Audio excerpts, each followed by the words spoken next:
மிருகத்தின் முத்திரை.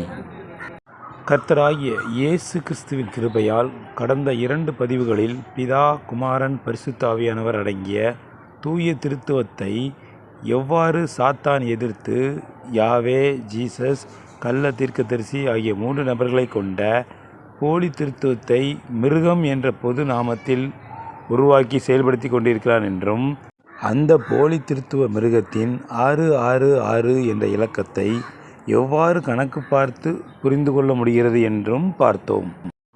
கள்ள தீர்க்கதரிசி அந்த போலி திருத்துவத்தின் மிருகம் என்ற நாமத்தை அல்லது போலி திருத்துவத்தின் 3 உறுப்பினர்களின் நாமங்களில் ஒரு நாமத்தை அல்லது போலி திருத்துவத்தின் உறுப்பினர்களின் கூட்டு இலக்கமாகிய 666 என்ற இலக்கத்தை அல்லது அந்த போலி திருத்துவத்தின் முத்திரையை தங்கள் வலது கைகளிலாவது அல்லது நெற்றிகளிலாவது தரித்து கொள்பவர்களைத் தவிர வேறு ஒருவனும் கொல்லவும் விற்கவும் கூடாதபடி செய்கிறது என்று யோவான் அப்போஸ்தலனுக்கு வெளிப்படுத்தின விசேஷம் 13ஆம் அதிகாரம் 16, 17 ஆகிய வசனங்களில் வாசிக்கிறோம். இன்றைய பதிவில் மிருகத்தின் முத்திரை என்றால் என்ன என்று பரிசுத்த ஆவியானவரின் உதவியோடு பார்க்க இருக்கிறோம். பவுல் அப்போஸ்தலன் எபேசியருக்கு எழுதின நிருபம் 1:13 நாம் இரட்சிப்பின் சுவிசேஷமாகிய சத்திய வசனத்தை கேட்டு விசுவாசிகளான போது வாக்குத்தத்தம் பண்ணப்பட்ட பரிசுத்த ஆவியால் அவருக்குள் முத்திரை போடப்பட்டோம் என்று வாசிக்கிறோம். இதில் முத்திரை போடப்படுவது என்பது பரிசுத்த ஆவியை பெற்றுக்கொள்வதை குறிக்கிறது என்பது தெளிவாக தெரிகிறது.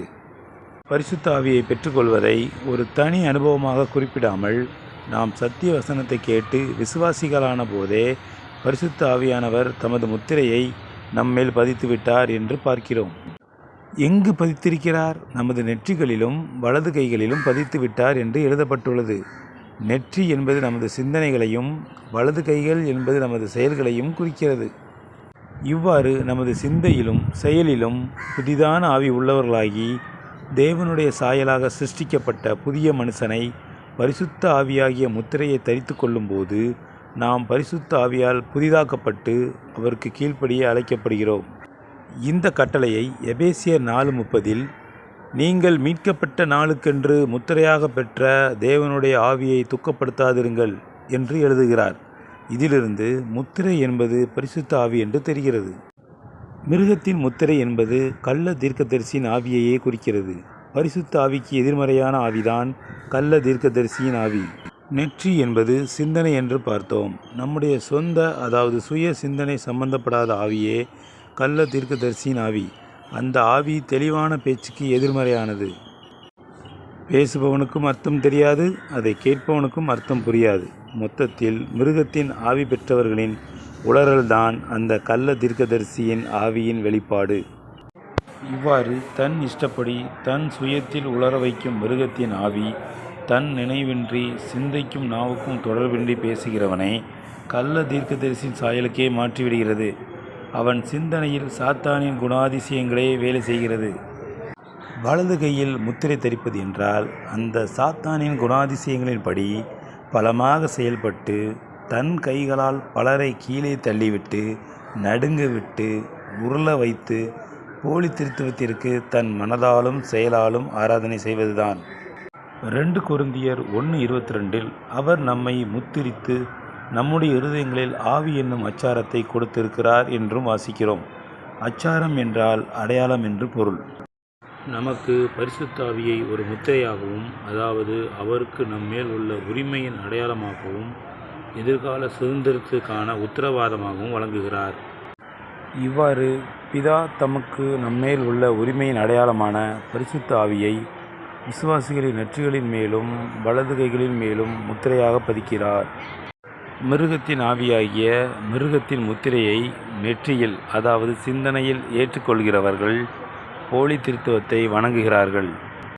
வலது கைகளில் பதித்து கொள்கிறவர்கள் அதற்கு ஊழியம் செய்கிறவர்கள்.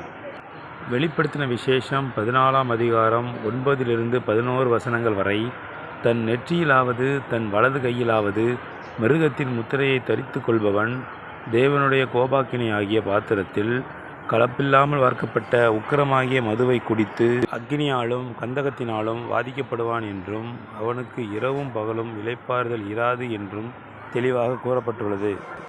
இவ்வாறு பலவிதமாக உளறுகிறவர்கள் தங்களை பரிசுத்த ஆவியை முத்திரையாக பெற்ற அபிஷேகம் பெற்றவர்கள் என்று சொல்லிக்கொள்கிறார்கள். ஆனால் வேதத்தின்படி பார்த்தால் பரிசுத்த ஆவியானவர் விசுவாசிகளின் நாவில் பொழிந்தருளப்படுவதில்லை. பரிசுத்த ஆவியின் முத்திரையை நம் நெற்றிகளிலும் வலது கைகளிலும் பெறுகிறோம். மாறாக பலவிதமாக உளறுகிறவர்கள் தங்கள் நாவுகளை சுயமாக சுழற்றி தங்கள் விருப்பப்படி பேசவிட்டு பரிசுத்த ஆவியானவர் பேசுகிறார் என்று பிதற்றுகிறார்கள். அவர்கள் பேசும் பேச்சுகளில் தூய திருத்துவத்தின் தாக்கம் கிடையவே கிடையாது. இவ்வாறு பேசுவது ஆவியானவர் அல்ல, மிருகத்தின் முத்திரையை தரித்தவர்கள் கள்ள தீர்க்கதரிசிகளோடு பேசும் சம்பாஷணையே. கிறிஸ்தவர்களாகிய நம் மனதில் கிறிஸ்துவின் சிந்தையே இருக்க கடவது. நமது வலது கைகளை கிறிஸ்துவுக்கு ஏற்ற செயல்களை ஆண்டு கொள்ளட்டும். ஷாலோம்.